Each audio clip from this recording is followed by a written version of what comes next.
El día de hoy tenemos a Fernando Becerra como invitado al podcast. Fernando nos platica sobre su experiencia como director de merchandising de una empresa muy importante de la región y cómo ha sido importante la negociación en su día a día. Esto es Negociadores. Bienvenidos.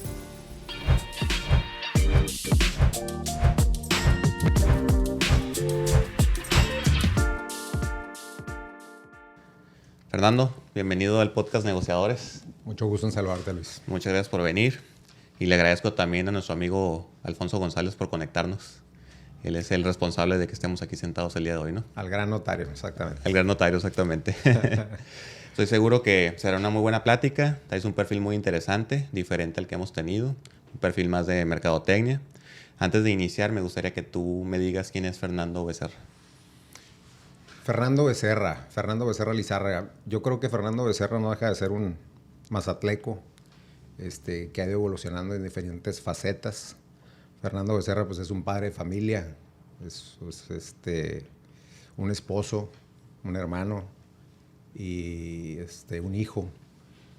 En el ramo profesional, pues Fernando Becerra ahorita es director de merchandising de una empresa muy importante aquí en Baja California. Y en el tema muy personal, pues Fernando Becerra es un amante de las artes plásticas o las expresiones artísticas, llámese música, arte, dibujo, pintura, y sobre todo amante de la naturaleza y amante del ciclismo de montaña. A ver si un día me invitas. Cuando quieras. Fernando, también te dicen Chuco, ¿no? Correcto. ¿Por qué te dicen así?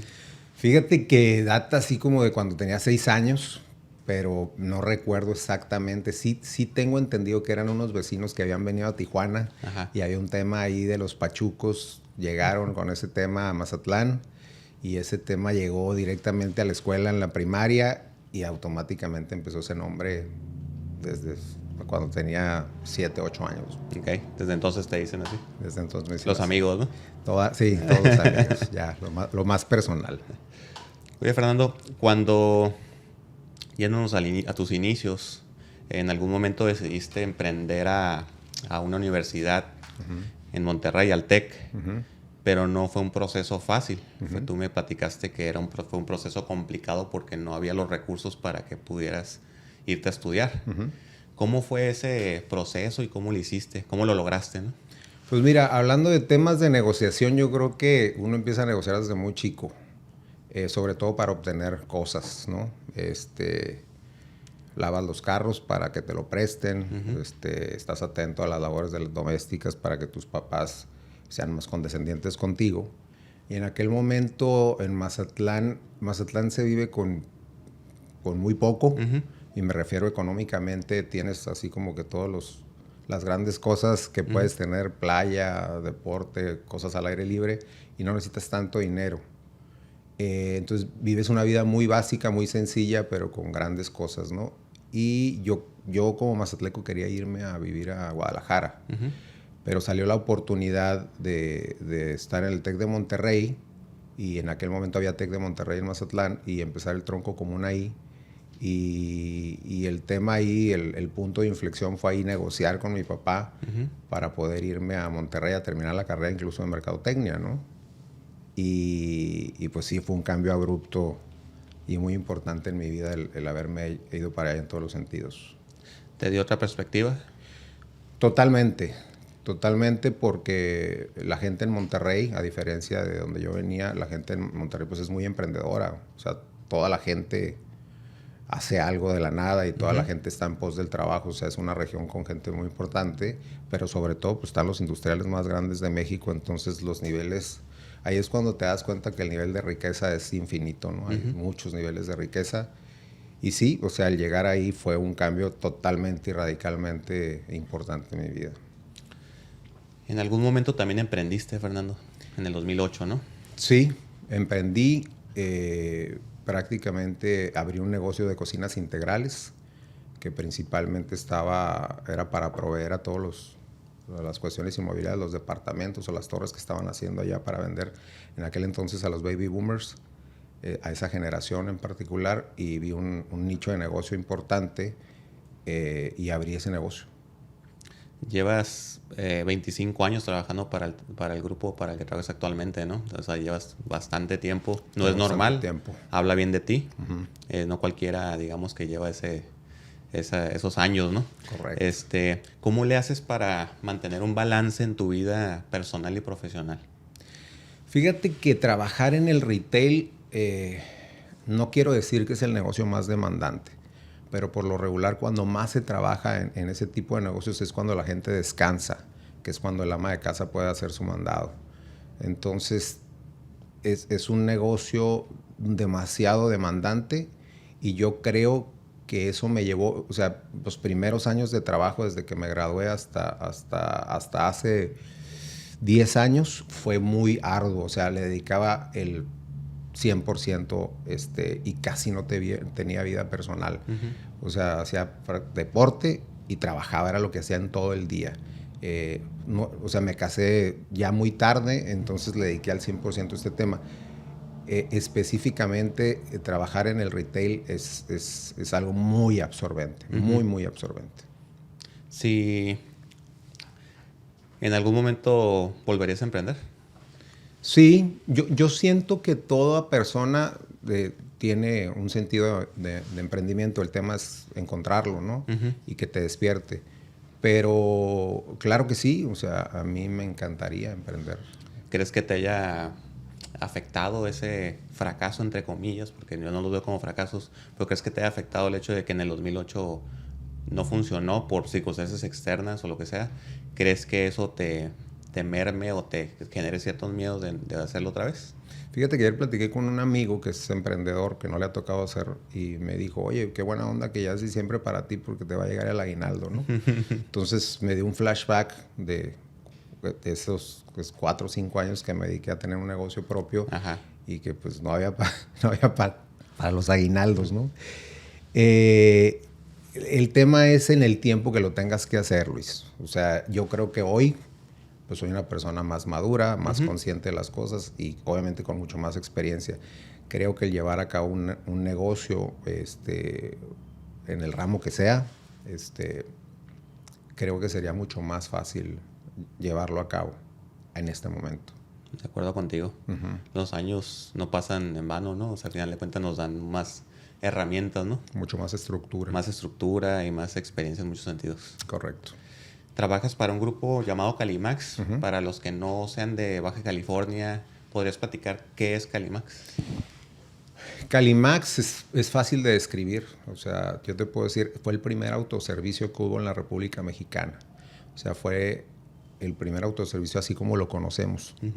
Aurrerá eran negocios que existían, pero eran negocios que estaban detrás de mostrador. El primer autoservicio así con cajas independientes y que la gente podía agarrar los productos y llevárselos en un carrito fue Calimax y está avalado eso por la Asociación Nacional de Tiendas de Autoservicio. Okay. ¿No sabías eso? Sí.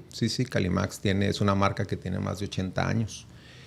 Y si tú te pones a investigar, son pocas las marcas a nivel nacional que tienen esos años. Todas han sido compradas por otros grupos, se han fusionado o nacieron hace 30 años, pero esta marca es tan poderosa que tiene 80 años.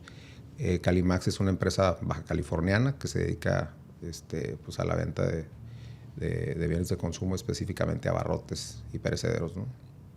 Oye, Fernando, ¿y cuál es tu función como director de merchandising en la empresa? ¿Qué hace un director con ese perfil? Mira, yo lo describo de una manera muy básica. Todo lo voy a decir como que es muy básico, pero ser director de merchandising es mejorar la experiencia del cliente dentro de un supermercado.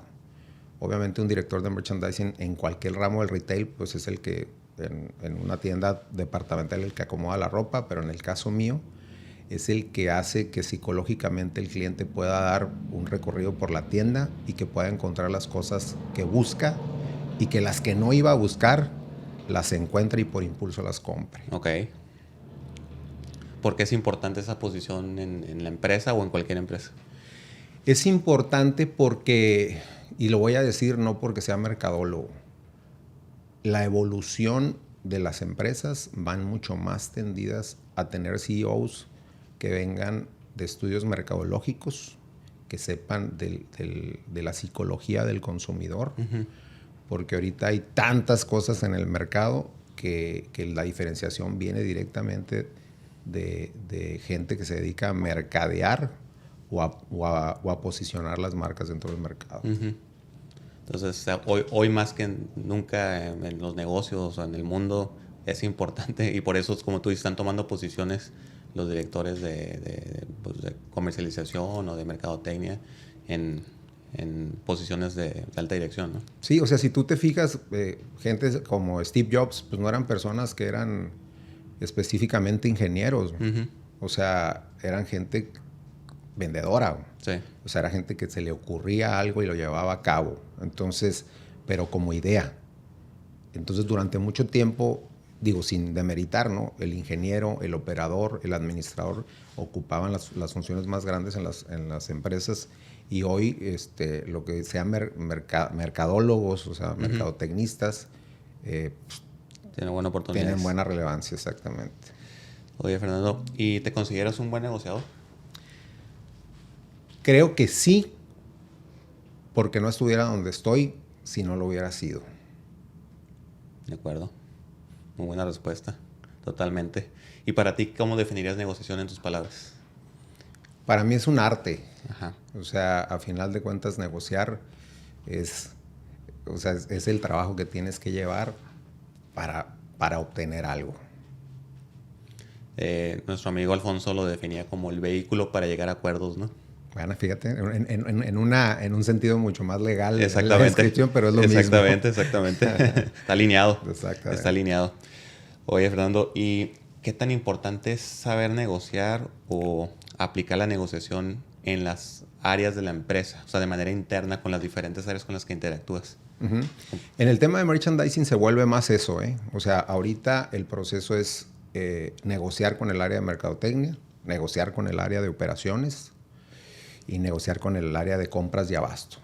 Entonces, es tan importante porque yo tengo que negociar el catálogo de productos que va a estar en el mercado, sobre todo para el nivel socioeconómico donde se encuentra el mercado enclavado. Entonces, hay que negociar con mercadotecnia para obtener la data, para saber con compras, para saber qué es el catálogo de productos que se tiene que tener y cómo lo vas a obtener, el abasto para que obviamente siempre existe ese producto ahí. Y en el caso de la operación, pues que son los que meten los goles en el negocio que yo estoy, bueno probablemente en todos los negocios, es negociar para que entiendan eso y lo puedan, o sea, que lo puedan vender dentro de su mercado. De acuerdo. ¿Y cuál consideras que ha sido la negociación más desafiante en tu carrera como director de merchandising en la empresa?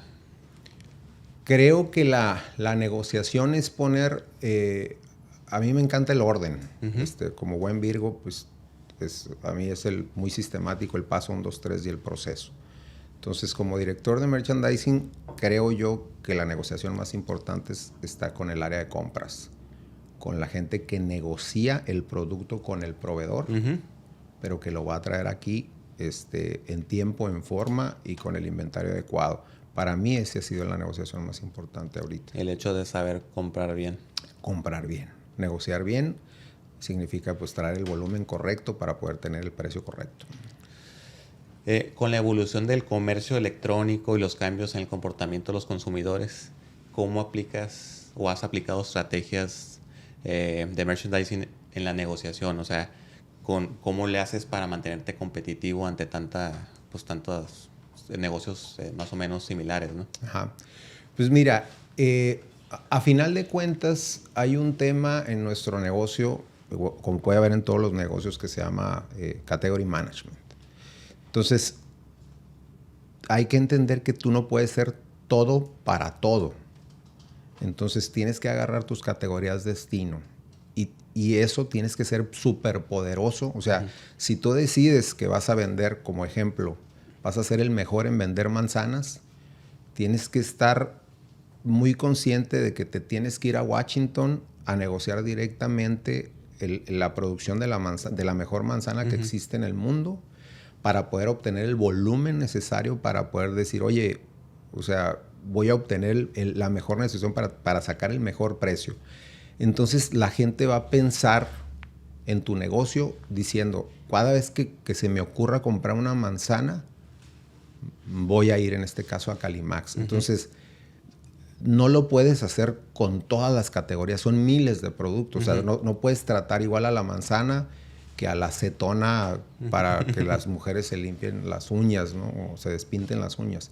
Entonces, tienes que estar muy consciente a dónde vas a estar, a dónde va a ser tu flanco. Y todo viene de la data, Luis. O sea, al final de cuentas es qué es lo que quiere el consumidor y a qué me voy a dedicar específicamente para que el cliente se levante de su cama y diga, voy a ir a Calimax, en este caso, a comprar la manzana. Con tantos recursos ahorita, digamos que es más fácil aplicar esa información a cómo llegar al consumidor. O sea, ¿se ha ido facilitando el trabajo por por inteligencia artificial, por todo? ¿O crees que aún así sigue siendo un reto el hecho de más o menos ver por dónde le buscas? Mira, yo creo que dentro de las empresas más importantes a nivel mundial, pues está la gente que se dedica al tema de tecnología y de información. O sea, llámese SAP, no todos, o sea, todo se maneja por la inteligencia artificial. El tema es que la data ahí está. El punto es cómo la vas a interpretar, o sea, cómo le vas a sacar todo el jugo a esa data. Ahí está la clave, porque la inteligencia artificial pues, te va a dar todo, pero tu inteligencia emocional o tu inteligencia personal, pues es la que va a descifrar qué uso le vas a dar a la data, ¿no? De acuerdo. Sí, nunca va a reemplazar, digamos, esa inteligencia artificial al humano en el sentido de que cómo lo interpreta o lo aplica, ¿no? Correcto. Y eso hace la diferencia. Así es. ¿No? Totalmente de acuerdo. Oye, Fernando, ¿cuáles son tus no negociables en lo personal? Mis no negociables de 10 años para acá, un poco más, es el estar con mi familia. Okay. Ese es un no negociable. Excelente. ¿Practicas alguna técnica de negociación? O sea, cuando tienes una negociación compleja, ¿tienes algún guión, algo te preparas, alguna metodología o simplemente la experiencia que ya tienes te ayuda para más o menos improvisar, digamos, en esas negociaciones complejas? Pues mira, yo la verdad vengo de una formación mercadóloga muy estadística. O sea, la gente cree que mercadotecnia es publicidad muchas veces y yo vengo de una formación completamente más de investigación de mercados. O sea, la formación que a mí me tocó en la escuela es más de, volvemos otra vez al tema de la data. Yo la única manera con la que me puedo sentar, y también es un no negociable, a negociar con alguien, es con un fundamento, un soporte de una información. Creo que teniendo eso, eres la persona más poderosa que existe. Así es. De acuerdo contigo, porque me ha tocado muchos casos donde llegan las personas o llegan conmigo personas queriendo que los apoye, pero no saben ni siquiera ellos qué quieren, ¿no? Exacto. Y por otro lado, llegan personas que no llegan preparadas, que ni siquiera te investigaron un poquito para saber si eres abogado o no eres abogado, o qué antecedente tienes. O sea, ahorita con tanta información como hemos hablado hasta ahorita, qué tan fácil es en el Google, ¿no? Ponle el nombre de la persona y te va a salir un chorro de información, ¿no? Entre otras cosas, ¿no? Entonces, qué importante eso que dices. Me gusta mucho porque refuerza lo que yo pienso en cuanto a que la clave para una buena negociación es la preparación, y muchas veces preparación interna, ¿no? Preparación incluso con tu propio equipo directivo, ¿no? Donde ocupas negociar con ellos, prepararte y luego ya sentarte con la otra parte, ¿no? Sí, sí, sí. Hace poco, digo, ahorita estoy en un proceso importante que pienso llevar las próximas semanas y yo muchas veces veo que la gente llega con soportes. Vuelvo a lo mismo, porque ahorita lo dijiste, Google, ¿no? Entonces, oye, fíjate que en el mercado el 30% de la gente hace... Espérate, o sea, es en el mercado ¿cuál? No es lo mismo en Estados Unidos, no es lo mismo en Chihuahua que en Baja California. Entonces, tienes que estar muy sustentado con información de tu región, de tu negocio, o sea, cosas tan trascendentes como para decir, no, es que fíjate que le entras al e-commerce o no, vas con todo, no, es una cosa que ya está. Oye, fíjate que fulano negocio que es igual que el tuyo representa el 5% de la venta. No precisamente va a representar eso para ti porque tu negocio es diferente. Así es. Entonces, sí tienes que estar muy soportado con la info, pero sobre todo info muy fidedigna y muy del mercado al que estás dirigido. Exactamente, ¿no? Totalmente.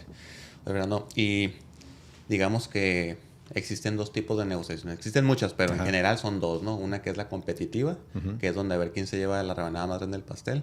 O la colaborativa, que es donde vemos cómo de manera creativa logramos más para ambas partes, ¿no? Como el win-win, ¿no? Sí. ¿Tú en cuál te ¿en cuál crees que te adaptas más? ¿O cuál es tu estilo personal que te gusta más? Mira, yo soy generación X. Uh-huh.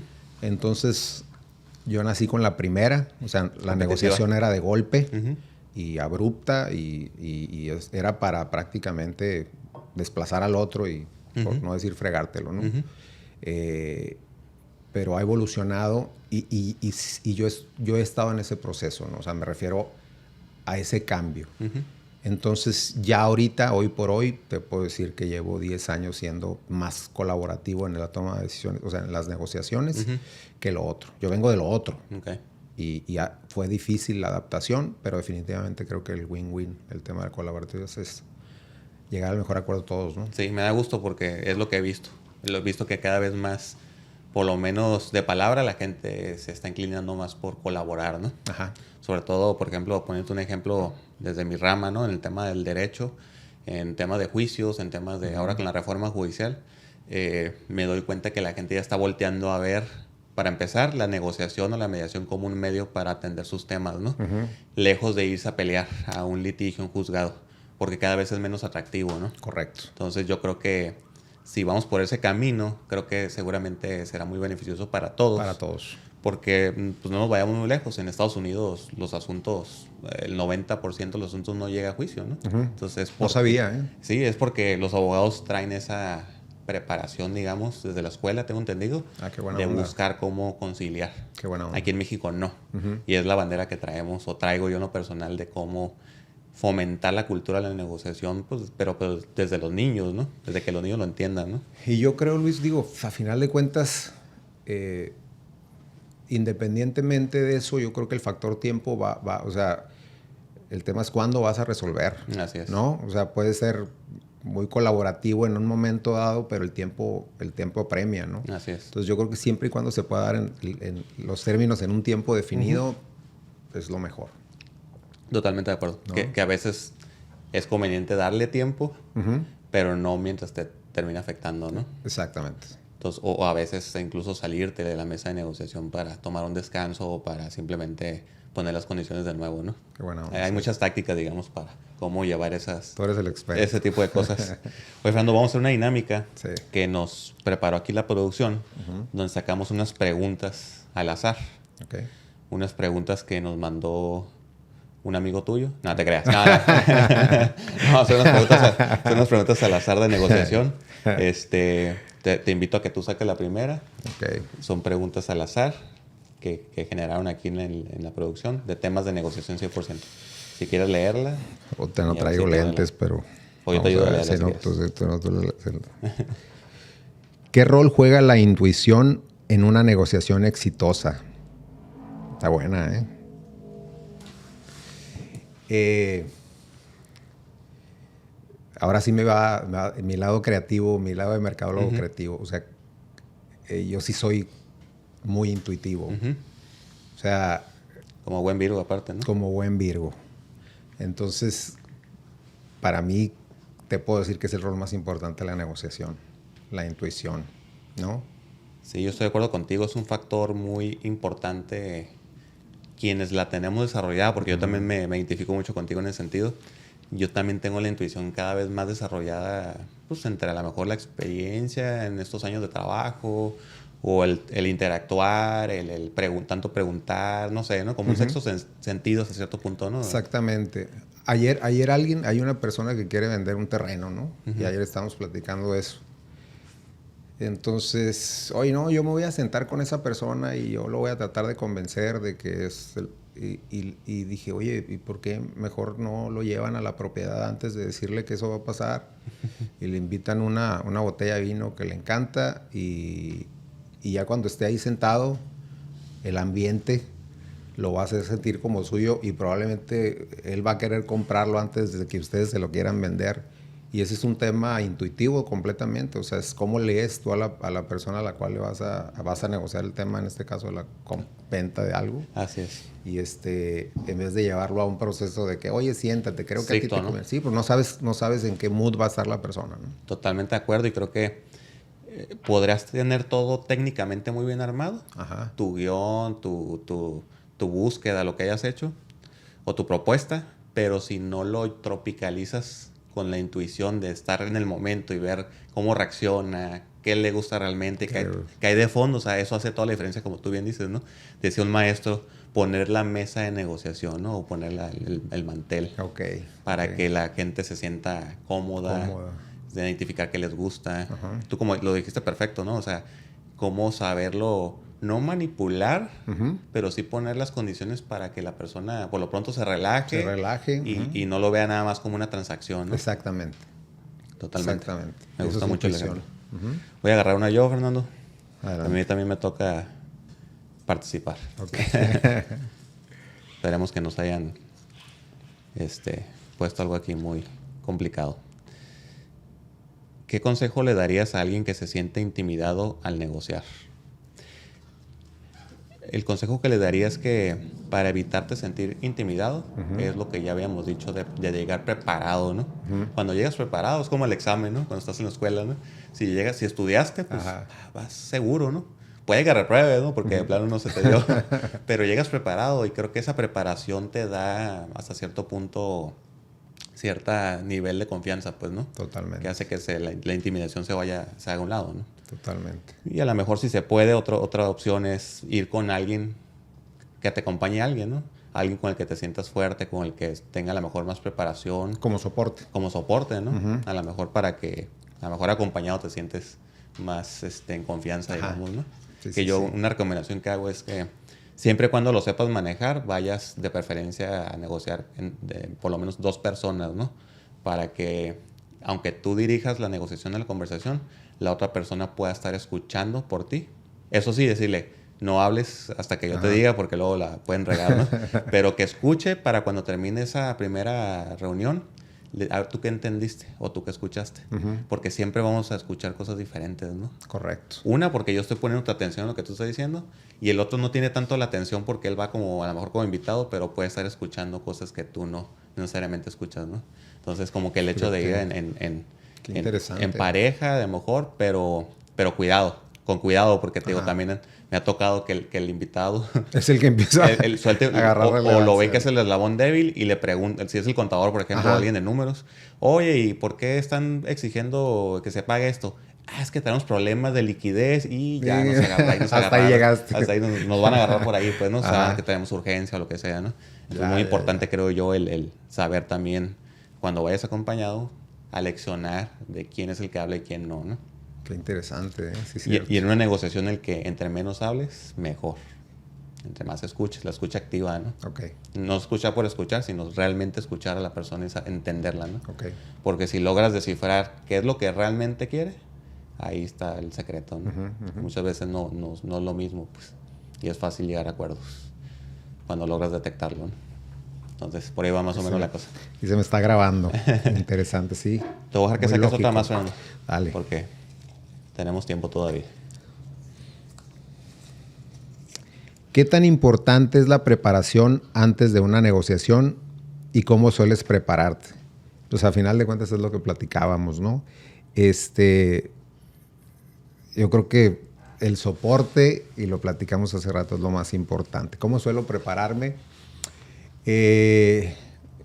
Yo no le doy mucha anticipación a las cosas. Hay cuestión, ahorita vuelve a entrar el tema de la intuición, entonces ya sabes específicamente qué datos tienes que llevar, qué soporte tienes que tener para llegar a una negociación preparado. Entonces, yo no soy de mucha investigación y de mucho tiempo para poder hacerlo.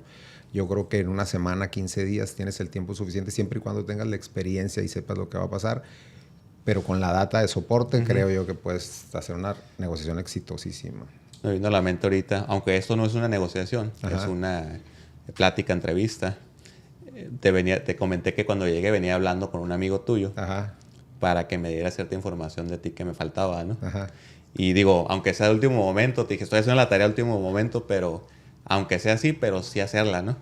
Sí hacerla y decir, ¿sabes qué? Claro. O sea, pues lo más que puedas hasta el último minuto, ¿no? Porque eso puede ser la diferencia entre un buen resultado o no, ¿no? Y yo mientras te esperaba aquí, cuando llegué un poco antes, igual, más que ver y saber quién es Luis Lomelí, me metí y dije, ¿qué me puede preguntar, no? O sea, entonces, para llevar cosas frescas, pues 2, 3 cositas. Digo, no esperaba las preguntas, no esperaba, pero 2, 3 cosas que te puedan dar y no requirió de hacer así, de que dormirme ayer hasta las 3 de la mañana para ver algunas partes de tu podcast, ¿no? Pero sí, pues ahí lo tienes en el teléfono y lo puedes utilizar. Cada vez es más fácil. Pues. Más fácil. Está buenísima esta. ¿Has tenido que negociar con alguien que realmente no soportabas? Sí. Muchas veces, fíjate. Muchas veces, sobre todo porque me toca negociar mucho con abogados. Okay. Yo soy abogado, ¿no? Ajá. Pero con abogados que no necesariamente están preparados para negociar. Es un error muy común mandar al abogado pensando que es el que sabe negociar. Y no necesariamente, ¿no? De hecho, di una plática hace poquito con la barra de abogados. Y les decía que los abogados tenemos que aprender a desaprender. ¿Por qué? Porque todos los abogados, o la gran mayoría, no generalizo, traemos cierta escuela, ¿no? Donde nos enseñaron a pelear, a litigar por nuestros clientes, pero no nos dieron bases, ¿no? Bases de administración, mercadotecnia, finanzas, negociación, otras cosas. Relación pública. Todo, o sea, nos enfocaron casi en puras leyes, ¿no? Entonces, por lo menos a mí lo que me tocó, ¿no? Claro. Y el error número 1 que yo veo de ciertas empresas o empresarios o personas es que mandan al abogado pensando que va a ser el que les va a resolver el problema, ¿no? Ajá. Y al revés, muchas veces termina siendo el que lo entorpece porque no tiene esa sensibilidad, digamos, o no habla ese lenguaje a lo mejor corporativo o de las empresas, ¿no? De saber ponerse en los zapatos realmente de su cliente, ¿no? Que lo que el cliente quiere, en este caso, si es una empresa, cerrar el negocio, ¿no? No necesariamente poner más cláusulas en un contrato, pues. Entonces, me ha tocado, volviendo a la pregunta, me ha tocado situaciones donde el abogado llega con todo el ego por delante. Ajá. Y es muy difícil llevar la negociación a buen puerto, ¿no? Okay. Tienes que buscar muchas maneras de cómo, digamos, sensibilizarlo, ¿no? Y ahí es donde uno tiene que aplicar estrategias de decir, ¿sabes qué? Aquí mi ego no entra, no es, o sea, sacar, digamos, a la persona del problema y ceder, ¿no? Ceder en cuanto a, sí, tú eres el más fregón. Tú eres el más fregón, sí, ok. Yo aquí no pinto, está bien. O sea, tienes que aprender como a ceder en buen sentido de que la persona no te vea como amenaza, ¿no? En casos donde pues, el ego está muy alto, ¿no? Y me ha tocado ver gente o me ha tocado lidiar con gente que a lo mejor no soporto, pero que simplemente a lo mejor por mi preparación me hace no clavarme, ¿no? Así como no hard feelings, ¿no? Decir, ¿sabes qué? Lo entiendo, por algo está así, a lo mejor tiene una situación complicada en su casa o en su trabajo. Entonces yo como que sí logro desconectar esa parte y aunque no lo soporte, haz de cuenta como si no me importara, pues. Ahora, hablando en temas de tiempo y ahí ahondando un poquito en la pregunta que acabas de responder, o sea, ¿a ti te ha tocado negociar, me imagino que sí, con esa misma persona difícil varias veces? Sí, y es totalmente diferente. Porque cuando haces bien tu trabajo como negociador o como profesional, te ganas cierta confianza, ¿no? Que eso es la importancia del ganar o de buscar una negociación colaborativa. Que a lo mejor la primera va a ser muy difícil, pero las demás ya van a ser más fáciles porque van a entender que eres una persona que sabe ser justa, que te trata bien, con respeto y con todo, ¿no? Siempre y cuando lo hayas demostrado que en tu primera negociación fue exitosa, ¿no? Exactamente. Ya con eso ya existe más confianza. Sí, o sea, a final de cuentas sí influye mucho y por eso yo, y sobre todo estamos en Tijuana, ¿no? En Tijuana es muy fácil encontrarte a las personas en varios negocios o negociaciones, ¿no? Sí. Entonces, tú sabrás si te cierras la puerta desde el principio, porque a mí me toca abogados que dicen, híjole, si quieres que no se haga el trato, que él esté abogado. La va a dinamitar, ¿no? Así, güey. Entonces, con mayor cautela, tienes que tener mayor cautela, ¿no? Y tienes que también pensar en eso. En el mediano, largo plazo, decir, ¿sabes qué? No me van a abrir la puerta en la siguiente. No voy a ser eficiente para mi cliente o para mis clientes porque me van a mandar a hacer un trabajo que no va a funcionar porque yo perdí credibilidad, ¿no? Sí, ni siquiera te van a considerar. Exactamente. Así que por ahí va la cosa. Fernando, ¿para ti qué es el éxito? Para mí el éxito es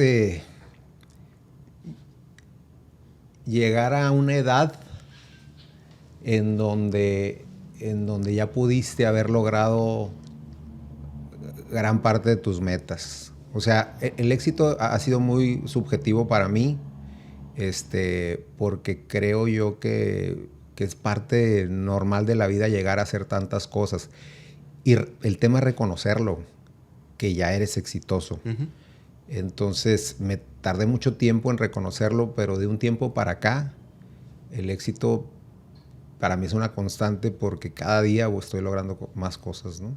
Fíjate que complementando esa definición tuya, que me gusta mucho, escuché yo en algún momento, y lo he dicho varias veces aquí creo ya, pero no importa porque me gusta mucho, de que una definición que me encantó del éxito, de Humberto Herrera, que es un especialista de marca personal, que hablábamos fuera hace rato de él. Él dice que el éxito es vivir la vida en tus términos, ¿no? Entonces a mí me encanta eso porque al final de cuentas si lo logras aplicar, de que sean tus términos, no los términos de nadie más, pues. Está muy buena esa. ¿No? O sea, exactamente. En tus términos. Tú sabrás cuáles son ¿Cómo tus lo términos? defines exactamente? Es completamente personal. Así es. Uh-huh. Porque pasa que ves el éxito en redes sociales o en otras relaciones o en otras personas y crees que ese es el éxito porque tiene muchos seguidores o porque tiene mucho dinero o porque tiene lo que sea, ¿no? Pues uno podría caer en esos supuestos de decir, es que para mí eso es éxito, yo quiero ser como él, entonces dejas tu esencia hasta cierto punto, ¿no? Déjame ahondar un poquito en eso rápido. Para mí aquí tienes el tiempo que quieras. A mí el éxito, yo reconocí el éxito hace 15 días. Trabajé con una persona 14 años, o sea, que estaba dentro de mi equipo de trabajo. Uh-huh. Tengo esta nueva responsabilidad de merchandising y esa responsabilidad de store planning que llevé durante 14 años se quedó en una persona que dependió de mí 14 años. Y el éxito radica en que hace 15 años me llamó y me dijo, acabo de llevar una muy buena junta de obra, todos me felicitaron y es gracias a ti. Punto. Para mí eso es éxito. Entonces, todo el tiempo en el pasado tratas de buscar el éxito en otras personas que, ¿por qué no puedo llegar yo a hacer eso? Uh-huh. ¿Por qué si tengo la misma edad no tengo la misma riqueza? ¿Por qué no tengo el mismo carro que él? Y no, o sea, voltea a ver lo que tienes y tienes todo. O sea, ya eres exitoso. Exactamente. ¿No? Totalmente. Y hablando de éxito también, ¿tú qué crees que es más difícil? ¿Lidiar con el éxito o lidiar con el fracaso? Buena pregunta, ¿eh? Yo creo que es más difícil lidiar con el éxito, sinceramente. Yo creo que el fracaso, pues está ahí, yo creo que ahí está. Esto es una constante. O sea, si no haces bien las cosas, pues ya sabes que siempre va a estar. El tema es cuando ya estás ahí, no es mantenerte, o sea, no es la palabra, pero sí poder sobrellevarlo. Totalmente. Que es un tema completamente de ego. Exactamente. Yo esa pregunta la acabo de escuchar en otro podcast hace poco y por eso la estoy también comentando aquí, ¿no? Porque me llamó mucho la atención y yo también llegué a la misma conclusión, ¿no? De que el éxito es más difícil porque pues puedes marearte, ¿no? Te puede marear, te puede alejar de personas, te puede generar más problemas muchas veces, ¿no? Porque pierdes los pies de la tierra o simplemente vives en una burbuja, ¿no? Exacto. Entonces yo también concuerdo contigo de que es muy difícil o puede ser muy difícil lidiar con el éxito. Afortunadamente vemos, como sé que es tu caso, quienes tenemos una base muy sólida con nuestra familia, nuestra esposa, nuestros hijos, y esa base sólida te permite tener más control, ¿no? Completamente. Y no perderte. Exactamente. Oye, Fernando, ¿cuál crees que sea? Creo yo que todos tenemos un propósito, ¿no? ¿Cuál es el tuyo? Fíjate que yo tenía un propósito y era un tema, voy a volver al tema familiar. Hoy ya lo tengo, o sea, estoy muy contento y yo creo que yo nací para vivir en familia. Pero creo yo que un propósito en la vida ahorita tendría que ser, no lo sé todavía y no lo he definido, pero yo sí quiero dejar un legado, pero para un tema más social. O sea, a mí sí me interesa mucho dejar una huella en un ámbito en donde pueda ayudar a más personas de cualquier índole y de cualquier forma. Entonces creo yo, ya no es un legado para que mi hijo se sienta orgulloso de lo que su papá fue, sino más que nada es que dejó su papá pues en la tierra, ¿no? Oye, Fernando, hablando de hijos, tienes un hijo, Dante, que tiene 9 años, si no me equivoco. ¿Qué te ha enseñado Dante en sus 9 años? Dante, pues yo creo que ha sido el mejor maestro que he tenido a mis 50 años. Y lo puedo ejemplificar muy, muy fácil. Una vez llegó y me dijo que le habían pegado en el kinder. Y como buen generación X, pues le dije, oye, pues no está bien que te diga esto, pero yo creo que tú se la tienes que regresar en un momento aunque te vayan a decir algo en la escuela, ¿no? Y me enseña tantas cosas como en ese momento que me dijo, pero pues es que yo no lo quiero hacer. O sea, lo puedo hacer, pero no es mi estilo. O sea, No es mi estilo esencia, no es mi esencia. Entonces, es muy importante que cada día voy aprendiendo cosas de él. O sea, él me está enseñando todo el tiempo porque es una mente mucho más limpia y creo que son generaciones mucho más interesantes, ¿no? Entonces, pues prácticamente es mi maestro desde hace 9 años. De acuerdo. Yo también así lo veo como un maestro, ¿no? Como unos maestros. En este caso yo tengo 4 hijos, ¿no? Y cada uno me enseña cosas diferentes, ¿no? En diferentes momentos, ¿no? Personalidades, ¿no? Personalidades muy diferentes y aceptar que son diferentes. Y así lo veo, ¿no? Como un gran maestro. Dicen que lo que a lo mejor te choca o de los niños o lo que es algo que tienes que trabajar tú. Trabajar tú, correcto. Entonces, muy padre para los que podemos tener esa fortuna de tenerlos Totalmente con nosotros, ¿no? Correcto. Y no quiero dejar pasar la oportunidad, Fernando, porque vi que tu papá cumplió 84 años. 83 años. El 11 de septiembre. El 11 de septiembre, exactamente. Y me dio mucho gusto y me llamó la atención el mensaje que pusiste en la foto. Y fíjate que algo que ha pasado mucho aquí cuando hago la última pregunta, Ajá. muchos no tienen la fortuna de tener a su papá o su mamá, ¿no? Correcto. Y casi siempre la respuesta cuando les pregunto con quién te quisieras sentar, si tuvieras 5 minutos de una persona que no está aquí, casi siempre es el papá, ¿no? Y normalmente les dicen cosas que no les pudieron decir en vida. Correcto. Entonces a mí me gustaría preguntarte, ¿qué le dirías a tu papá si ve esta entrevista? ¿Qué le dirías a tu papá que a lo mejor no le has dicho o que le quisieras decir? Sinceramente, cuando me gradué, mi papá lloró y me dijo, no sé cómo le hiciste para poder lograrlo, porque económicamente no estábamos bien, ¿no? Y hoy le quiero decir y le quiero responder que fue gracias a él. O sea, gran parte de lo exitoso que he sido ha sido gracias a lo que él me ha enseñado. Hace rato hiciste un comentario aquí fuera de cámaras y para mí, en esencia, lo que soy, el Fernando que tú ves, el Chuco, es como un reflejo de él. Entonces, si yo soy exitoso es gran parte a él. ¿Ya se lo habías dicho? No se lo he dicho. Esperemos que vea esta entrevista y que lo pueda ver y luego se lo puedas decir, ¿no? Correcto. Gracias por compartirlo. Sí. Improvisé aquí contigo, pero porque me cayó ese 20, pues. Okay. O sea, se me hizo muy padre esa foto donde le pusiste... ¿Te acuerdas de las palabras o no? Una frase de viejón o algo... Le digo el viejo pinchi. Y una canción muy bonita pinchi. También que le pusiste, ¿no? Sí, September Morning. Exactamente. Sí, le encanta. Me llegó, me llegó cuando lo vi. Sí. Me llegó cuando lo vi. Sí. Oye, Fernando, para ir finalizando, si te dieran la oportunidad de sentarte con una persona por 5 minutos que ya no está en este mundo terrenal, ¿quién sería y qué le dirías? Sería mi abuelo. Así corto te lo digo. Yo trabajaba, mi abuelo tenía una ordeña, tenía vacas de ordeña y le vendíamos la leche a los queseros o a los lecheros en aquel momento de la región.